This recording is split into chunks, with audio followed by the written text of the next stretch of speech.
Hey, what's up? I'm back again with another video. This time around, a story by Jesse Clark called What Happens When the Stars Go Out. So yeah, if you like the video, please like and subscribe. It would mean the world to me. And yeah, let's get into it. What happens when the stars go out? The red lights are the only thing making the pain worse. It is an immense, earth-shattering pain. In my midsection and in my head, I try to move but I can't. I try to speak but I can't do that either. It hurts too much, and my voice obeys me no more. Neither do my joints or my muscles, or my bones, or my mind. And yet, still, there is movement. I can feel myself being lifted up and placed on something. A bed, maybe, or no, a gurney. Alright, one of the EMTs says, and several others roll me into the back of an ambulance and climb in behind me. But I'm already fading fast. I'm feeling an inexplicable heat as the door slams shut. One EMT, a blonde woman, shoots me a curious little look, just as I'm slipping away, and says aloud, Wait, we're made of that stuff, right? I turned around. There was a woman there, red-haired and about my age, give or take, but she was alarmingly beautiful. How long she'd be staring at the exhibit alongside me, I had no idea. I'm sorry? I said, you know we're made of that stuff, right? She nodded at the museum wall, which depicted in detail the births and life cycles and deaths of stars. I pursed my lips. We're made of stars? Yep, isn't it awesome? She stepped up beside me and moved her arm across the diagram as she spoke. I just watched a documentary about it last night. Stars are just fusion factories held together by their own gravity. They started fusing from hydrogen to helium, and then they keep going on and on and on, fusing heavier and heavier elements until they're fusing the heaviest of stuff. Then they exhaust their fuel and collapse under their own weight. And they blow off their own layers and pretty much shower the galaxy with all these random elements, some of which are eventually used to create life. Huh. Yeah, I'm Robin, by the way. She extended her hand as I shook it. Hey, I'm Brian. Nice to meet you. There was an awkward pause before I said, Alright, I got one for you. If you replace the sun with a black hole, what would happen? Depends on its mass. Nope. The answer is, drumroll please, nothing. I mean, everything would get dark and cold, but we wouldn't fall in. Earth's orbit would remain entirely unaffected. If the black hole had the same mass as the sun. What? What you said would only be true if the black hole in question happened to have the same mass as the sun, which it wouldn't, because the sun isn't massive enough to collapse into a black hole. Oh damn. Yep, me and you, 1-0. Sorry, pal. Alright, I said. You're on. Whoever gets the most points by closing time buys the drinks. She smiled at that and punched me in the shoulder, just light enough not to sting. Alright, loser. Come on, the EMT says. There's a flurry of activity around me, and there are voices too, blinding lights, and a cooling down of that monstrous heat. One of the paramedics is looking me over. Then he looks to another colleague, the blonde woman, and he shakes his head. This one's gone, Rachel. But she continues running tests, running diagnostics, placing a soft hand on my arm in case I'm awake enough to appreciate the comfort. I am. Barely. But I'm fading fast, and that heat is coming right on back as I do. I already lost one today earlier, Todd. I'm not losing. Another one, Robin said, and I laughed and agreed as we rushed to the back of the line. See? Told you likes Ferris wheels. Can't believe you've never been on one till today. She shrugged. Never thought they were as extreme as roller coasters, so I wasn't interested. Well, they're not supposed to be extreme. They're Ferris wheels. They're for all the parents waiting on their kids and sick people trying to relax. And adorable young couples, apparently. And just then, we were waved into the next seat. We sat ourselves down, and moments later the great wheel began to groan and protest and, finally, turn. It dragged our cart around on its underside, and then it lifted up, to the top of its crest, where we could see the whole city at twilight, and the ships in the harbor that were backlit red with the setting sun, and the clouds that were lined to the tops with just a little bit of starlight, Robin snuggled up next to me and put her head on my shoulder. I put my arm around her waist. For a moment then, I could have sworn the empty seat in front of us moved on its own. But before I could check it out properly, Robin spoke. "Thank you for being here with me," she said. I didn't respond with words. I just kissed her and held her tight as the wheel began taking us down on the 18th block of 1 on Gardensdale. One of the MTs says, Yeah, another one. I know. Hell of a fucking night, ain't it?" The conversation is muffled again, in short order. I'm drifting in and out, but the jostling in the room and the sound of the engine tell me we're still in the ambulance. The other paramedics, for their part, continue running tests and checking my vitals, and as they work, I try to remember what happened, but it hurts. God damn, does it hurt. Almost as much as that rushing heat. And the effort is disrupted when the ambulance hits a bump in the road, and I nearly spill out of the gurney. Rachel puts her steadying hand on my chest and says, "Hang in there, Brian. We're almost there." Robin pointed at the interstate ramp, and I took a turn to put St. Thomas Vineyard away in the rearview mirror. "Damn, I still can't believe Mason got married," I said. "He's only known that girl for what, a year? Less?" Robin shrugged. "They were in love. They hardly knew each other. They don't know if whatever they're feeling is genuine, lifelong love, or just new relationship googly eyes that wasn't worn off yet. I guarantee it, and I'll put money on this. They'll be done within a year. Just watch." "You don't know that." There was a brief pause, and then she added, We've been dating for 2 years." So, how far off do you think we are?" I shrugged. I don't know. I haven't really thought about it." "You haven't thought about it? At all?" I mean, of course I thought about it. I don't know if we're ready, you know?" I looked over at her, but she just stared out at the rain with her chin in her palm, so I continued. "Think about it like this. People prepare their whole lives for jobs, right? They start going to school as soon as they can talk, and they're not done until their 20s. It's also they can get a piece of paper that says, hey, hire my ass, I'm smart." But marriage, nobody trains for that shit. People just hook up and say, "Hey, we're 25, 28, you're cute, I'm cute. Let's spend $15,000 in the giant ceremony, and then live as glorified roommates for 5 years until we're both fat and hate each other and then get divorced, because neither of us knew or cared how much work this thing would require." There was a longer pause then, before she said, with a degree of seriousness I wasn't prepared for, "Is that where you think we're headed? Glorified roommates?" Quickly I calculated an avenue of retreat, but I calculated wrong. No, not you," I said. Not us. I mean most people, you know? Most people just dive in and either get divorced or stick it out till someone gets heart disease. The divorce rate is more than 50% right now in the US. But the I don't love you anymore rate? Shit, that's probably close to 90 by now. I just want to make sure you're the one, you know? If ever there were words I wish I could take it back, it were those 12. She said nothing, but I saw her reflection in the window. And a little tear that welled up in the corner of her eye said more than words ever could. Listen, that came out wrong. I just meant... Can you drop me off of my car, please? I thought you wanted to come over. I don't feel good. Please?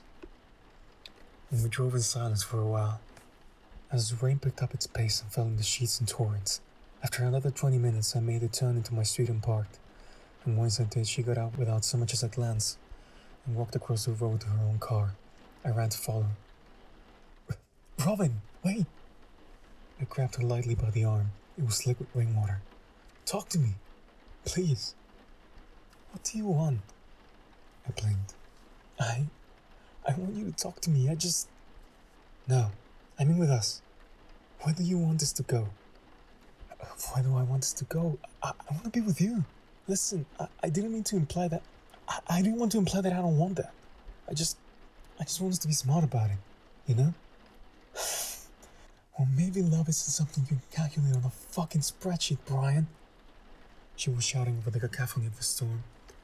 Maybe it's just something you feel, you know? And maybe it doesn't have to make any fucking sense. Maybe it's not supposed to, but that's part of what makes it special. It's an adventure. It's a jump off a cliff with me kind of deal. And yeah, sure, not everyone's about to fall, I guess. But if you find the right person, then a jump off a cliff with me type of... Come on, Robin. We're not writing up a fucking website profile here. This is real life. There are kids involved, finances, mortgages. Not every day some cute fucking rom-com. This is half our lives we're talking about. 2/3 even, okay? All I meant was that I have to be prepared for it. I thought we were prepared. What do you mean? She jogged through her purse for a moment, and then held up a ring. Brilliant, even when covered in rain. I felt my heart skip a beat full blast. Is that, It was my mom's, she said.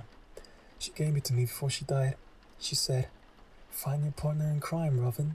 Find someone who'll sweep you off your feet and jump off a cliff with you. There was a pause before she added. And at the time she said it, I thought I knew exactly who that person was. I tried for a moment, but I knew, beyond a shadow of a doubt, that there was no combination of words in the English language that could be strung together to salvage this sinking ship. Goodbye, Brian. She kissed me on the cheek, and then she turned and got in her Civic and drove off until I couldn't see her taillights anymore. Through the pouring of the... Rain's coming down hard, boys. Rain's coming down hard, boys, another one of the MTs said. Careful when you unload him. There were grunts of acknowledgement, and the back of the ambulance flew open and the sound of the storm utterly exploded into it. I felt the rush of the wind and the rain pelting my skin and sheets, and together they helped a bit with the oncoming heat that I still couldn't place. And then I felt movement. The gunny dipped and hit the pavement, while the paramedics held me down. And then there were shouts, lights, running feet, and then the hospital door. Open! I shouted. The man behind the counter shot me a look, but I shouted again, over the sound of rain falling through the glass. I said, are you open? And then he painted at the sign saying the opposite and went back to reading. But I wasn't taking no for an answer. I dug out my wallet and pulled a 20 from the fold. I slapped it flat against the glass. Within seconds the paper was soaked with rainwater, but I got his attention. And he rolled his eyes, and the door clicked and slid open. Just make it quick, man. I know, I will. Thank you so much. I ran down the aisles and then threw to my word, make it back to the counter in less than a minute. The man put down his book and processed the sale. Date night, he said as he bagged the card after the flowers. I smiled a bit. Something like that. And then I thanked him and ran back to my car and got inside. Took out the card and scribbled on its inner sleeve the words, jump off a cliff. With me. Doctor running alongside the card motioned to some nurses in the hall, and they ran to follow. He turned to the EMTs. Is he stable? He's slipping, heart rate's falling, breathing slowing, not good. Mumbled something about being too hot earlier, but if anything, his temperature's falling. Someone showed the doctor a chart. He read it as he ran. His expression is utterly grim. Damn it. Alright. Let's move. Just a little rain, assholes. But it wasn't. It was a lot of rain. Sheets and buckets of it. In fact, it long since turned the dirt to mud, and it swept up against my windshield like ocean surf. The road was slick with little rivers of it that ran on down past the pebbles. I was going far. I was going fast. Far too fast for that kind of condition, but I didn't care about that, the doctor said. I just need to get his fluids up, Rachel. The woman from the ambulance runs up and discusses my condition in harsh whispers with the doctor. As I fade, as the damn heat floods back in, it becomes impossible to hear what they're saying. But it's abundantly clear from the body language that she's not ready to give up. Hope for a reunion with these guys? Well, Bone and the Snake say they're against it entirely, so that doesn't bode well, but on the other hand, Sebastian said on multiple occasions that he's willing to do it for the fans. Look what happened with Guns N' Roses. A few years ago, nobody would have thought of them getting... I switched the radio off and then wrapped both hands around the wheel with such force that the knuckles turned white on the grip. The car hit 70 miles per hour, 75, 79. The windshield wipers were flying, but they weren't going fast enough. Fuck! I slammed my foot on the brake as the lights of activity in the road came in out of nowhere from the rain. The car jolted and shuddered and fought for traction with the pavement. I felt the tires squeal and the metal of the car grind and protest. I don't care if he wants to protest. The doctor snaps back. You tell him he has to wait in the goddamn lobby like everybody else. The nurse accepts her orders and heads back into the hallway. I'm sorry, sir, she says. You can't see him until... Until what? That's my son in there. That's...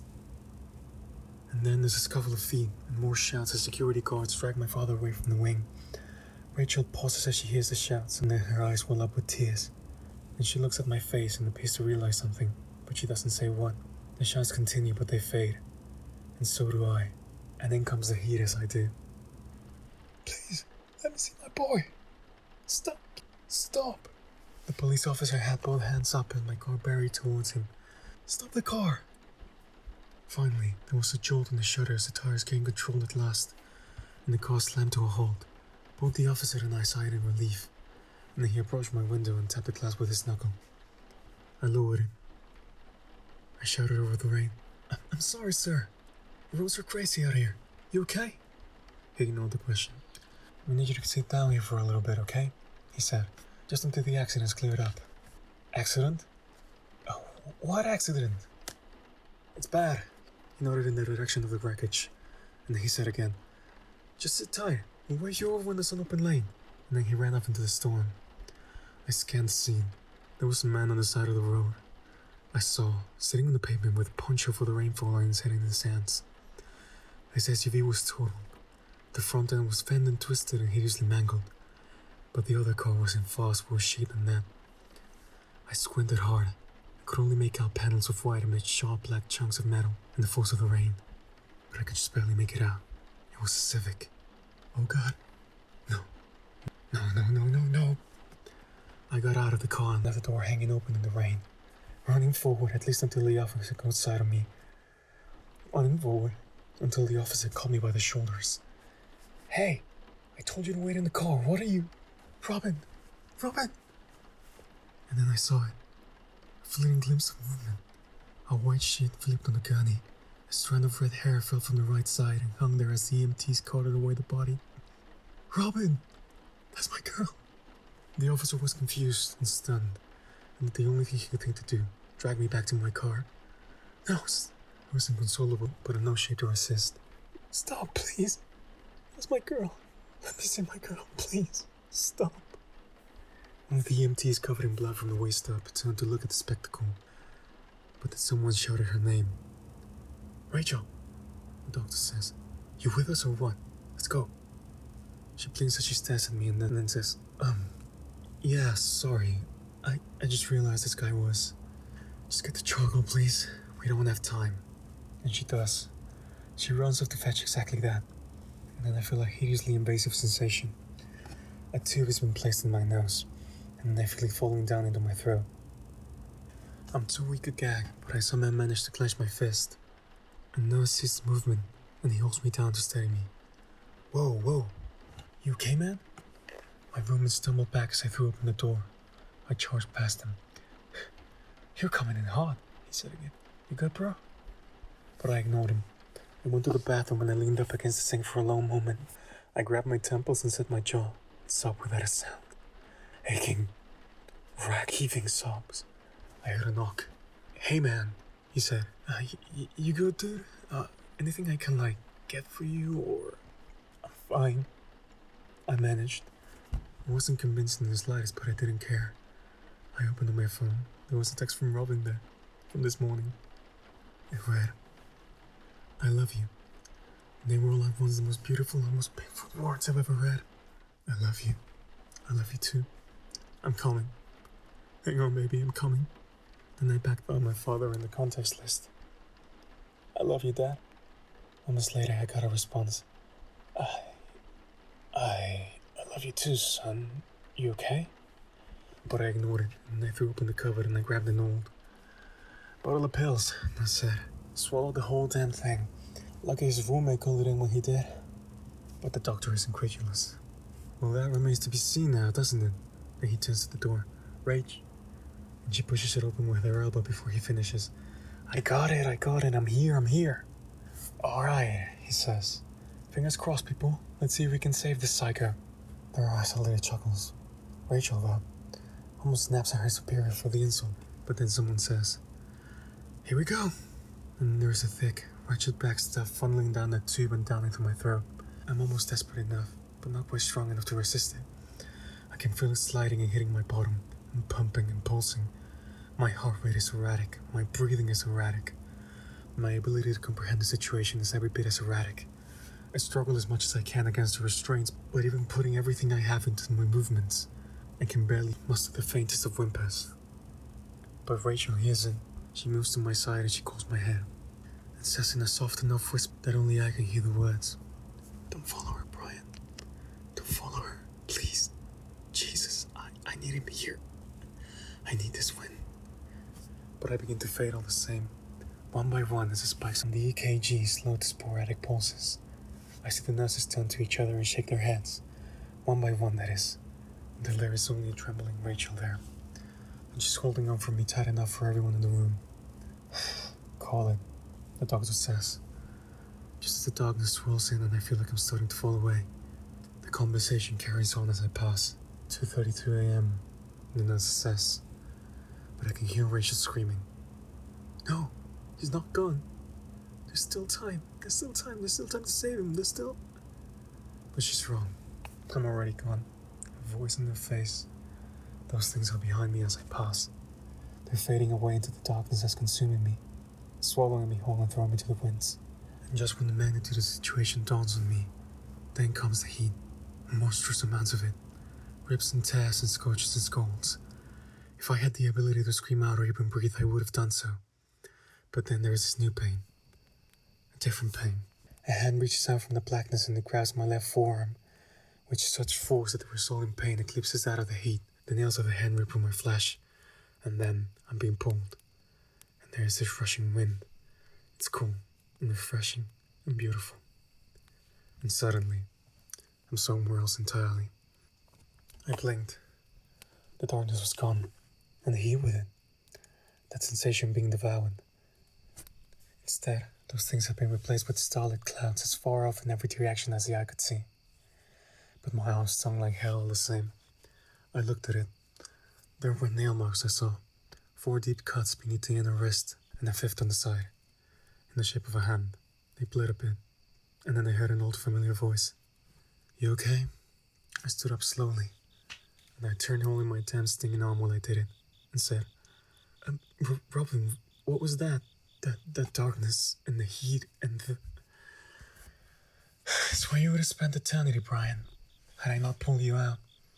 I had no words, other than the weakest. "Thanks." "You know," she said, holding her own arm, "suicide's not exactly what I meant by jumping off a cliff." I blinked again and took a long deep breath. "Yeah, I guess you're right." "Not sure you fully realize how much of an understatement that is." "Well, maybe I don't, but you know what, Robin? I'd do it again, in a heartbeat. I'm serious." She nearly rolled her eyes, but I doubled down on the sentiment. What I said? Out there on my street. I'm sorry. I mean it.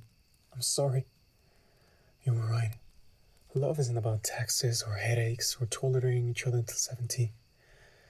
It's like your mom said. It's about sweeping your girl off her feet. It's about jumping over cliffs with someone and not knowing where you'll land. And not caring, as long as you get there together. And if this is where we land, wherever this is, I'm okay with that. And I leaned in for a kiss. But she stopped me with her hand before it landed, and I opened my eyes. "I can tell you've been working on that one for a while," she said. Over and over again in my head, in the car until I got to the wreck. And I realized, right then and there, that even if you left Earth itself, I would too. So, here I am. "I was wrong too," she called me off. What do you mean?" "About love. I was wrong. My mother was wrong. It's not just about things you see in rom-coms and greeting cards, Brian." Again I blinked. "I know. It's something you feel in your heart that defies logic and reason. Not something you can put on a spreadsheet, like you said earlier." She sighed a bit and then said, Can I show you something?" I guess so, sure. And then she took my hand, and infinity rolled in and faded back out. And all of a sudden, we were somewhere else entirely. Are we on the Ferris wheel? Yep. Turn around. I did, and there we were, past Robin and past me, on the seat above and behind us. I remembered it like it was yesterday. We were staring out at the whole city at twilight, and the ships in the harbor that were blacklit red with the setting sun, and the clouds that were lined with just a little bit of starlight. I rustled in my seat and moved, and past me saw it and looked like he was about to speak. But before he did, past Robin said, "Thank you for being here with me," and got a kiss on the head. "What do you see, Brian?" Robin said. "Us, a year ago. I remember the day like it was yesterday. Your mama just died, so I took you here to get your mind off things." "You did. That was the first day in months I truly felt safe, at peace. That was love." "I know it was, and I still love you just the same." "It's a kind of love," she said, cutting me off again. "And it's absolutely beautiful while it lasts. But can I show you something else?" Okay. Yeah. She took my hand again, and then we were somewhere else. The hospital, it looked like. St. Joseph's. "What do you see here?"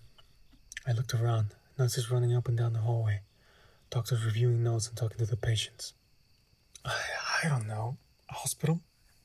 She nodded in the direction of a particular room. "Look in there." So I did. There was a woman on the cot. She was emaciated and frail. The doctors inside were shutting off the machines. "A dying woman?" I said. "Looks like cancer." "Yep. And what about there?" I looked down.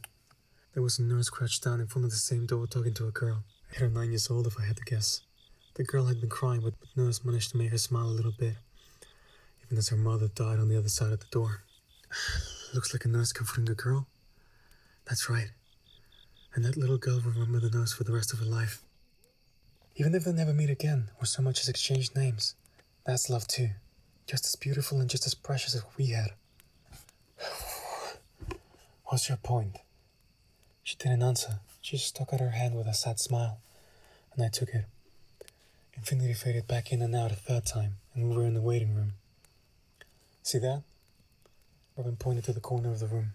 "Oh hey, that's Dylan. Why is he here?" "He called the ambulance when you didn't come out of the bathroom," she said. "He knew something was wrong.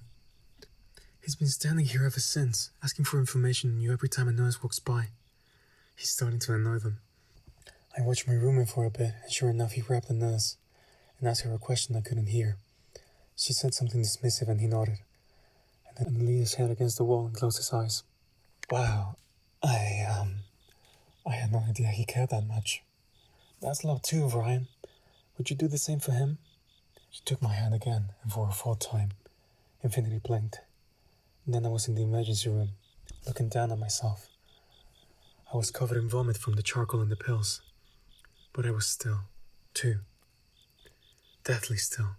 Most of the nurses and the doctor were walking out the door. But Rachel wasn't. She was crying openly now and making no effort to hide it. She reached for something, a needle it looked like, or a syringe. "What you doing?" "You'll see soon enough," Robin said. "But that there, that's also love." She held out her hand once again and said, "One more." And I took it. And then, we were in the parking lot of the same place. The rain was coming down harder than ever. "Turn around," Robin said, and I did, and then I stopped. There were no words.